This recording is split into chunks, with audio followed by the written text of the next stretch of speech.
Hello, everybody. This is Danish from TYK Trades, and today we have Javed with us.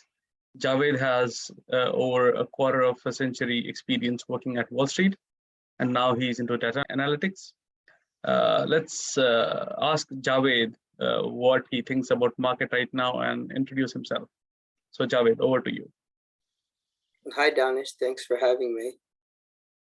And I'd like to give you some thoughts on the market. It's been a really tough time, honestly speaking. I call myself a trend trader, and I usually think I'm pretty good at following the trend. But this trend has been a tough trend to really have conviction behind in terms of which direction it's going. And also it's been really tough in trying to get away from my emotions and being tempted to pick bottoms. So these are all rookie mistakes. And in this environment, it's tough not to make those rookie mistakes. Don't pick bottoms, stick with the trend. And I'm a guy who usually tries to stay away from intraday charts because I'm really not a day trader or a scalper, intraday trader, day trader. I usually consider myself a swing trader or even a long-term investor, honestly speaking. So it's been very tempting to try to make money through day trades or intraday and look at intraday charts. I usually try to stay away from the noise and follow what's going on a daily chart or a weekly chart, a much slower chart, because those trends are much smoother and longer. And they last, and they have a lot more confirmation to them, a lot more retests that solidify those trends. But I've been ignoring them largely. And as they say, I don't like to use the word bear market or bull market or recession or growth. I like uptrend, downtrend. I'm truly trying to be a pure trend trader. And on the daily charts, the weekly charts, you get these massive short covering rallies, whatever you want to call them, massive rallies that come in and they shake out the bears and they also tempt the bulls. And then you realize, okay, it was just another Bull trap. Yeah, it was a bull trap, exactly. And we have endless bull trap. And I trade the NASDAQ 100 and get 400-point moves in a day. You get really excited, and then it turns out it fizzles. It's another bull trap, Yeah, and it's another bull trap. Been caught. And that chops you up too. And that the problem with that is you need as many shares as you can hold in this environment to try to, make it back or accumulate even more shares if you can in dollar cost average. But when you get caught in the chop, which is really what this becomes, then you start chopping up your shares and losing them. So that is devastating. I've been caught in that a few times as well. So this has been a very humbling experience for me. I mean, the couple of saving graces that I see it for what it is, it's downtrend, and it's very obvious when in hindsight, because when you follow your rules, I stick to a daily or weekly chart, you can draw a downward channel, and it's relatively, I don't want to use the word obvious because a lot of us didn't follow the obvious trend on the chart, but it becomes rather obvious. It's been a downtrend, it's been a down channel, and it's been pretty consistent in retesting that channel. It's just the lower we go, the more we refuse to believe it can keep going, So it's been very challenging to, and I make rookie mistakes. I'm like, well, it's so cheap, we're so low that it's got to turn now, or why can't all this get priced in already? What is new out there? And you get surprised to think, oh, there's really new information out there constantly, and that it is constantly discounting new, worse information. I mean, I think what else I got wrong, to tell you the truth, is that the market might be ready to discount all information pretty quickly, but it is doing it in increments because, that's a systematic way the market operates. So let's just take, I like to live in supply demand. So if there's constant demand, let's say coming from retirement plans, all the mutual funds that your retirement is invested in, they have to invest regardless. So in a way, they keep the market systematic as a constant area of demand where the market has a level it needs to reach, but it can't reach in a short amount of time because there's automatic demand out there, just permanent demand that comes from everybody's retirement. So it buffers the drop. So the drop was actually built in a while ago, but all this demand kept it systematic, unlike what we saw when the market kind of broke back in the heart of, the maximum daily that were going on in New York, for COVID, or in the heart of the credit crisis. When we hit circuit breakers, the market's literally broken and you need to give it time to breathe, to function again, right? Yeah. We didn't have that anywhere in these 5 months. So in a positive way, that's been a systematic sell-off. So the thing I got wrong is, even if all the data or information was already out there at the beginning of this downtrend, the fact that we have permanent demand in the market buffers that sell-off, and kind of keeps it ordered. I got that completely wrong. So based on what you have said so far, I have a few questions. I don't know if I should give you all of them at one go, and you may choose to answer them one by one, or I can ask them one by one. Ask them one by one. Ask them one by one. It'd be better. The first question is, and this is not the first downtrend that I am discussing with you. We have discussed several such pullbacks in last few years, COVID being one of them. I remember at the peak when COVID was at, VIX was at 75, and you and I were trying to figure out a strategy. So those were also the times, and this is nothing like that. But like you said, hindsight is always 20/20. Now you see that there is a trend, but there was a point that we believed that this is just a shake-off, and then, oh my God, it's another shake-off. So how do you deal with that kind of emotions where you kind of feel like kicking yourself? That's a good one. That's a good one. I get where you're going with that. Because at that time you kind of feel that everything that you have done so far is kind of pointless.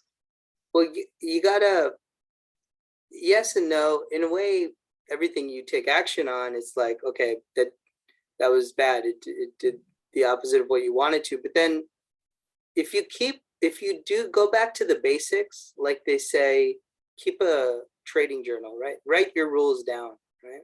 Put them up on the wall. So these are rookie rules. Like, one of the rookie rules that I have is, don't get involved in trying to be an armchair quarterback and figure out the fundamentals of what's out there.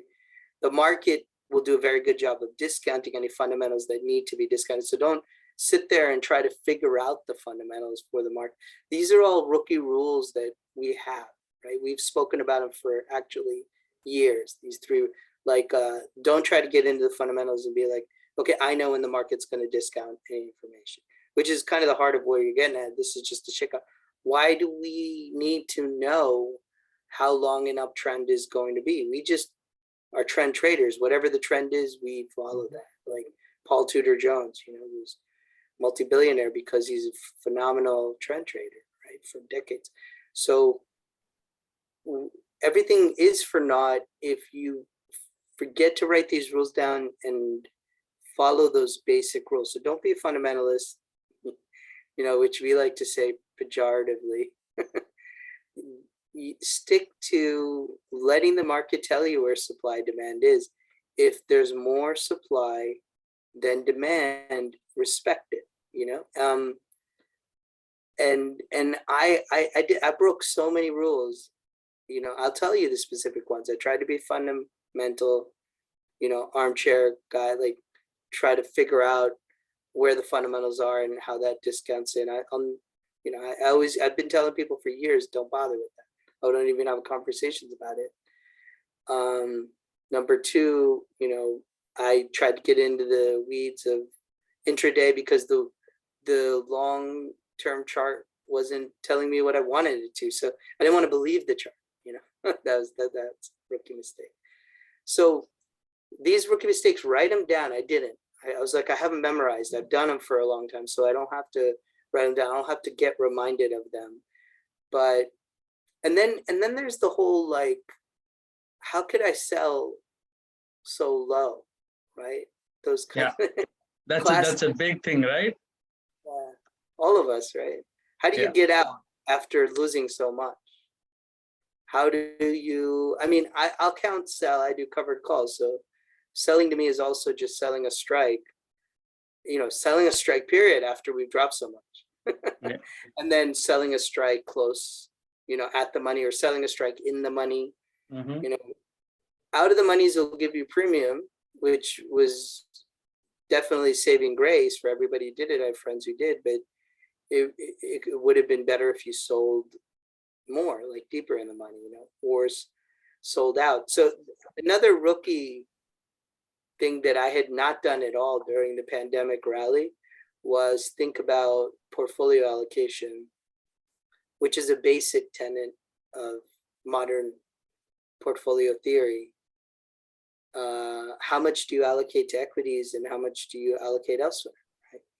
Namely, cash or bonds, treasuries. So I had everything in equities. So another thing I could have done was keep a very small percentage in equities after we have confirmed downtrend. And I didn't do that. So I did tell my mom to do that because she's older. But, I would have loved to preserve my portfolio as well by doing that. So these are a couple of basic tenets I broke. But if I write them down, at least I can live to fight another day. I'll tell you a couple of things I did structurally in my trade when I entered it a while, like 2 years back, that should insulate me from not being able to fight another day, is that I'm in an index. So that helps. And I'm in the NASDAQ 100, which should reshuffle to include the industries that would make it to the top 100, on a market cap basis. So it should have a voting mechanism within itself. Let's say for 3, 4, or 5 years, only energy and only industrials or utilities or dividend paying names were the ones that, everybody would only want to buy. Then those will make it to the NASDAQ 100, and the NASDAQ 100 should rally on that inclusion, so it's got a good voting mechanism to only include the best at all times. So that helped because, NASDAQ 100 never goes to zero. Like some stocks could get close to zero. So that was one thing that was good that I did, but the other ones I broke all the other rules. So like if you were to talk about NASDAQ, which is already more than 30% down. Yes. And if somebody is in triple levered ETF, they're down probably by 70%. Yes. What would you advise them if they think that selling so low would be detrimental? Would it be safe to say that even if they do nothing, they're still in the index? Yeah, they're still in the index. So, I mean, I don't give advice. Everything I say is for entertainment. No, if I were in a triple levered ETF, and I was down by 70%, and I say, you know what, Javed, I'm choosing to, rather than trying to cash the top and bottom, I know I missed the top. I know I may miss the bottom, real, big blunder, or even if I try to catch the bottom, I may end up losing even more money. So if I were to just sit tight in a long-term perspective, I know market will never keep going 45-degree angle down. It's designed to keep going up. So sitting tight is great. This is where I go back to my lessons from Damodaran, who taught finance at NYU, where I went for my MBA, and he would teach us about synthetic options, options that are outside the market. So it's important in your life to have put options everywhere you look in your outside trading, outside investing life. So sitting tight requires having other sources of income outside the market. Of course. So I think that's critical. That's really the answer to your question. So to find the conviction to ride it out and wait, because indices do, for all of our entire lives, whoever is watching this video, if you're alive right now, indices have always found their way back to the top in the US for everyone, back to the all-time high as recently as January of this year, December. So sitting tight is a great plan if you have savings, if you find a way to save more from the income you're making outside, then keep averaging too. So that's also good. What if I don't have an income? And then if you don't, I mean, what I do is I do. Sorry, I should rephrase. What if I don't have extra savings? I do have income. Yeah, income outside the market. Yes. And then what I do is, the great thing about the market in the US at least is that you can give up something to get something. So if you want more shares or you want more generate cash, when you don't have cash to put in, you can give up something to get that cash. So what I do is covered calls. So you can still give up upside in the near term. I sell weekly. So you're giving up upside for a week or less, depending on which day of the week you're selling that upside. And you can collect that cash and buy more shares. So it's very difficult in your mind to do that when the market has dropped so low. But what I've realized from studying a lot of this downturn that we've had the last 5 months and change is if you really study the candles closely enough, even though it looks like a straight 45-degree or even steeper sometimes, like recently, most of those candles are bunched up sideways, actually. There's very few part of, like, let's say, bear markets, recessionary downturns, whatever, where it's straight down. It's mainly like stair step.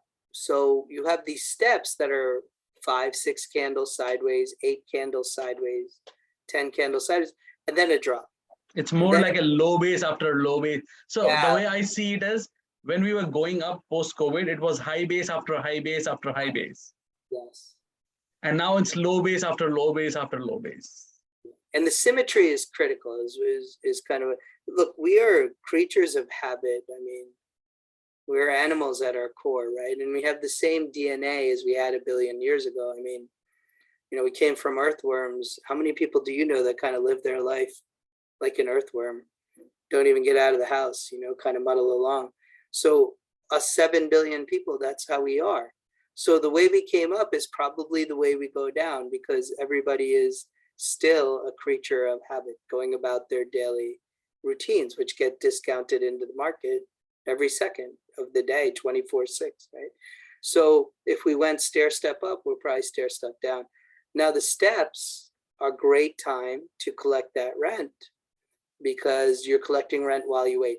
Now, you know, I don't know if we're going back up anytime soon or continuing down or going sideways.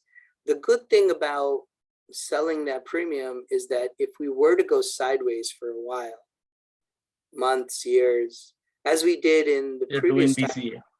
What's that? Say again? You're doing DCA. Yeah, you're doing DCA.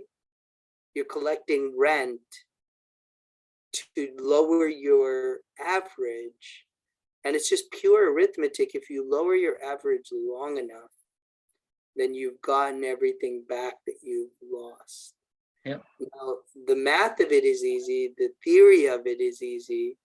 Sitting there and selling off that upside every day when you drop by 70% is very challenging. Oh, and what about the emotional part? How do you deal with the emotion? That's the number one hard. So that's hard is my answer. what I would recommend is it's very similar to the oil industry, where the tools you actually would want are hard to get out there. Oil industry is the same. They build their own tools. You know, if you look 100 years ago, I come from like 22 years of oil in the finance industry. And if you look at the history of the oil industry, all the major oil companies, the producers, the guys who actually lease the fields or own the fields, oil fields, they would own the service companies back then. So an Exxon would own a Diamond Drilling or Transocean. You know, they would own the companies that actually provide the drilling services, lease out the drilling rigs, you know. So because they would have to make their own tools. You know, probably gold industry was the same. All mining industries are probably very similar. Don't just stick to the tools that you get from your broker or that you get online.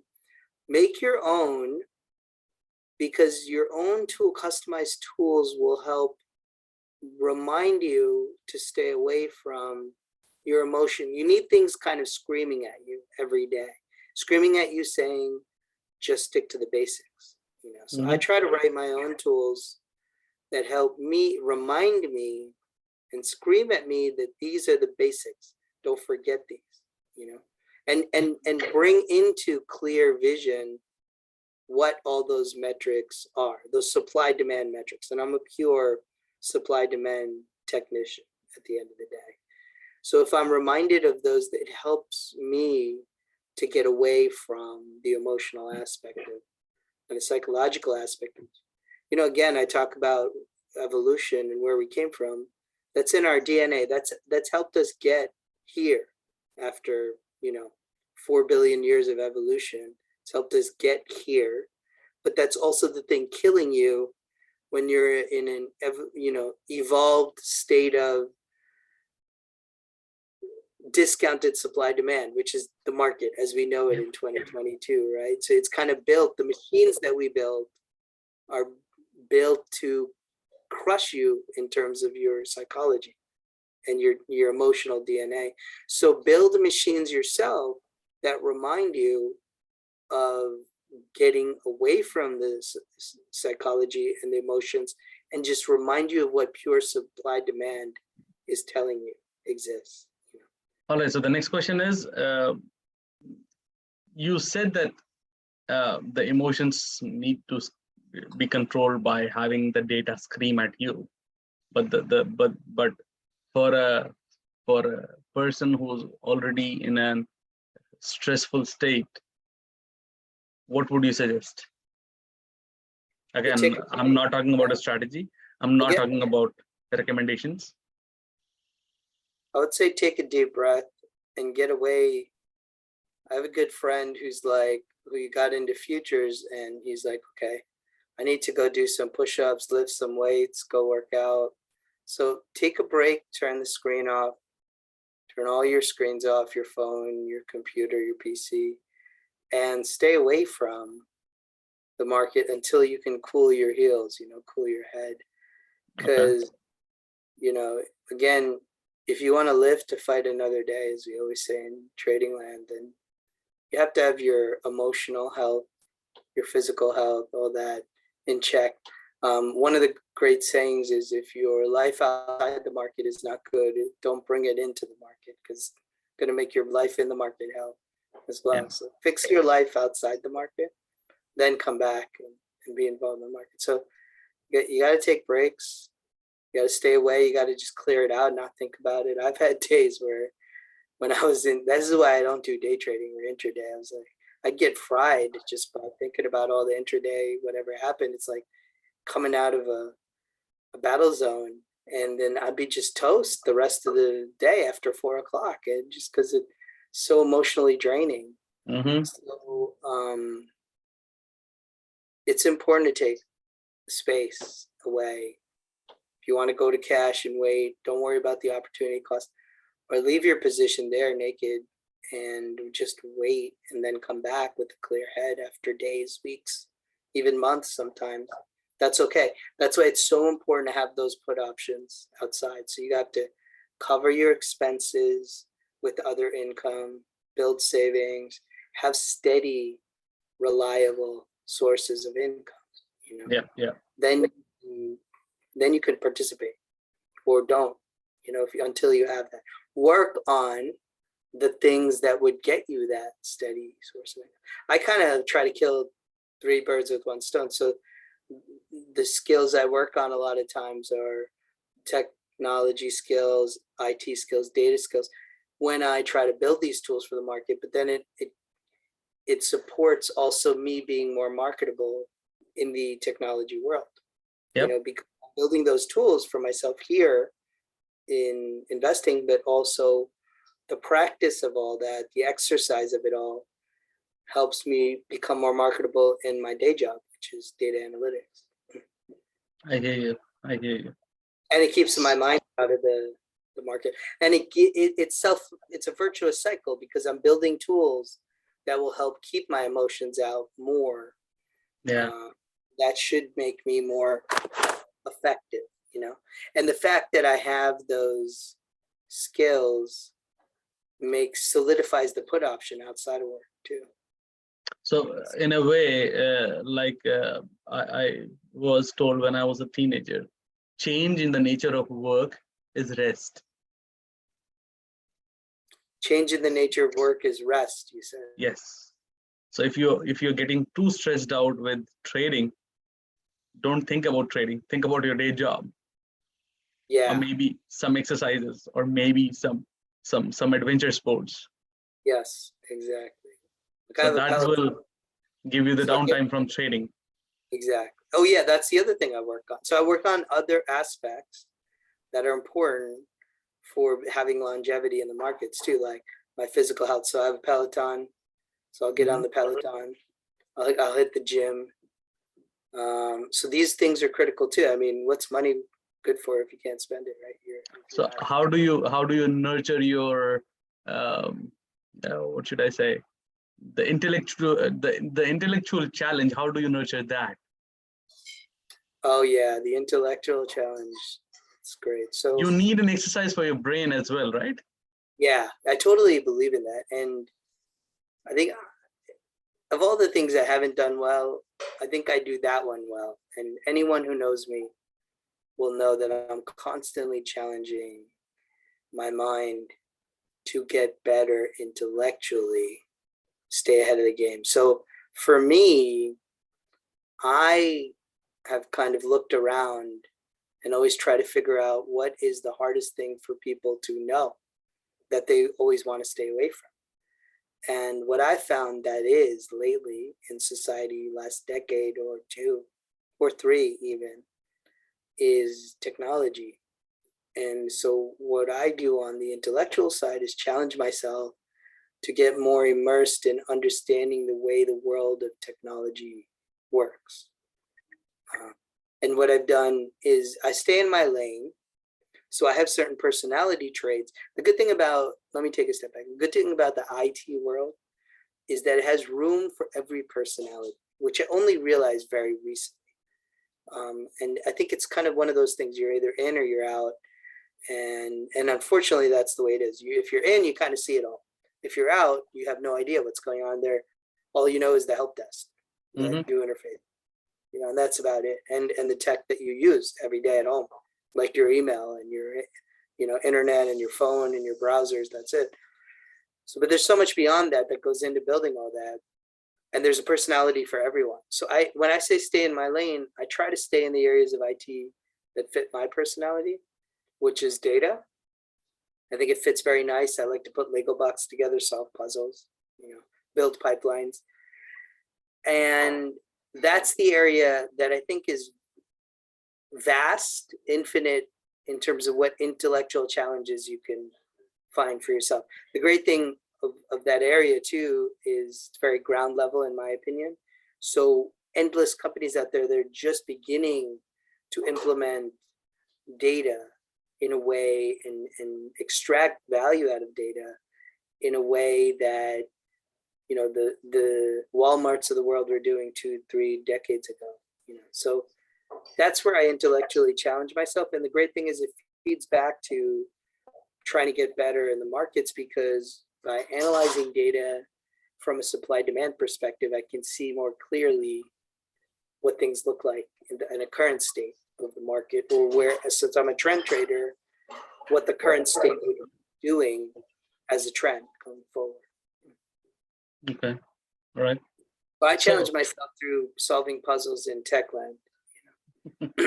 Oh, that gives me an edge too, because the more I do that, it's kind of like a sport. I do some sports which take a lot of practice, like snowboarding, skiing.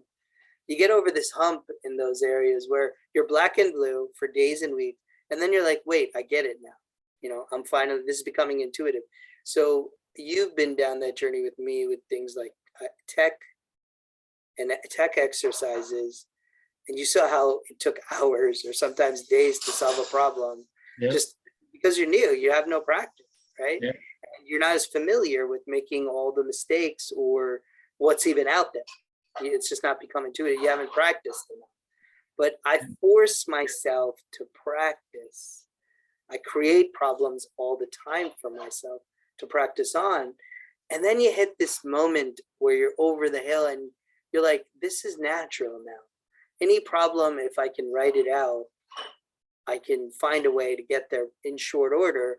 It's going to be a variation of a whole bunch of stuff I did before, little pieces, and breaking a big problem down into little pieces. How do you eat an elephant? One piece at a time.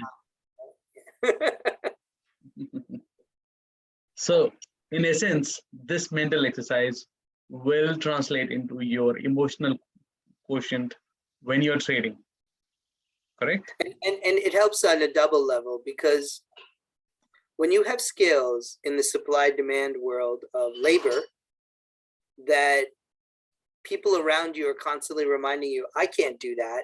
That's not for me. That doesn't fit my personality. I wasn't built for that. That's not my industry. Then you become more and more valuable. So if you choose skills that people are not picking up easily out there or intuitively, or even when they begin to, they bail because they just think it's too challenging, right? Then that helps your emotional health in a very special way, which is hard to describe in words, but you're reminding yourself constantly that I have an asset base of intellectual capital that is hard to replace or substitute. And that tremendously helps you when you're investing, because you're like, no matter what happens here in the jungle of the markets, I have this thing nobody can take away from me no matter what happens in the market, any kind of market, real estate market, capital markets, equity markets, that thing will be useful no matter how bad it gets in the market. And that helps tremendously with emotion, because you can take a deep breath and be like, I can monetize this too and get more capital, this skill. That helped clear my head, but also reminded me I have other assets. I can monetize an intellectual human capital is one of the best assets, kind of infinite capacity in that, if you leverage it effectively. All right. So the next question that comes to my mind is about more of trading. How do you see if it is trending in a downward channel or an upward channel, or will the channel is broken? When do you think it's time to say that the channel has been broken? The upward channel was broken, and now the downward channel, will it break or not? And as a follow-up, is this like 2008? The market will keep bleeding with 1,000 cuts and 1,000 cuts every single day. One thing people forget about 2008 is fundamentally it was the worst thing I'd ever lived through. You might have to bite your tongue right there. What? You might have to bite your tongue right there, because you just said you don't want to get into fundamentals. Yeah, and that was, a problem, thinking too much about how bad it was, even back then or even after. So let's just exclude that, because that actually begs the question of why you'd get messed up thinking about it on a fundamental basis. It was short, which is what often we forget. It started at the end of 2007. I'm talking specifically the downtrend part of it. when the downtrend broke. So it started in late 2007 and ended in March of 2009. Yeah. So relatively, compared to dot-com bust, which was the previous recession, previous downtrend, extended, let's use the word extended downtrend as pure technicians. 2001 dot-com bust bottom, top to bottom was multi-year. Yeah. You know, like 3 years, right? Into 2004, I think, right? Until we finally bottomed in the long-term downtrend. So that was relatively short. And, you know, it could be that, but that would only mean 1.5 years, right? Did we start September 2007? Yeah. So, and end in 2007. March, right? So 18 months. 18 months. Actually, kind of relatively short. We're already 6 months in here. So if you think 18 months, we're already 1/3 in to that. And it could very well be that, or a fraction of that, somewhere in between. But we're already made a lot of progress there now. I have no idea how long it goes, or even if it bounces back to the same angle up, it could be L-shaped. We joke around a lot of times in credit land or energy land, there's an L-shaped recovery, right? Which means no recovery at all. You just go sideways for a very long time. Is this an L-shaped recovery? It's a good joke to start meetings. You know, are we in an L-shaped recovery? It's like, no, man. It's hard to be in an L-shaped anything because the markets are built to work, right? So they squeeze out the excess. So you can't stay flat at the bottom for very long because we have bankruptcy code, we have layoffs, we have all these things we can do, selling assets, getting acquired, M&A, all these things that can eliminate companies or eliminate the fat or eliminate too much people, too much spending very quickly. So it's hard to stay down there flat for years in the modern economy. We have global supply chains. There's all these escape valves that help companies and industries get out of the mess that they're in, you know? So it's very challenging to stay down there that long. Let's say we were sideways for a while, which would break the downtrend as well. That's a sideways trend. So I don't know. And honestly, the right thing to say is I don't care. But I am positioned for whatever comes. So if we are turning around, what will indicate to me that we've broken that downtrend is a daily chart or a weekly chart. I try not to go faster than any of those two. Bottom line is, if the stock market is going down, yes, it is. We cannot control it. Obviously, we are always on the receiving end, no matter where it is going, up or down. If you are unable to cope with the stress, find out ways outside the market to cope up with the stress, and keep your skills sharpened so that it will eventually help you with your personal life as well as trading and your professional life as well. Is that correct summarization? Summary, yeah, it's a very good summary. Right? So I hope we will have more of such discussions in future. And let's see if we can help out fellow traders out there. Sounds good. TYK Trade, right. What's your trade motto? TYK Trade motto: trade your knowledge. There you go. Trade your knowledge. If you have knowledge, you can trade. I like that. TYK Trade, TYK, trade your knowledge. Trade your knowledge. Right? Thanks for having me, Danish. Yes. Thank you for coming, Javed. Bye-bye.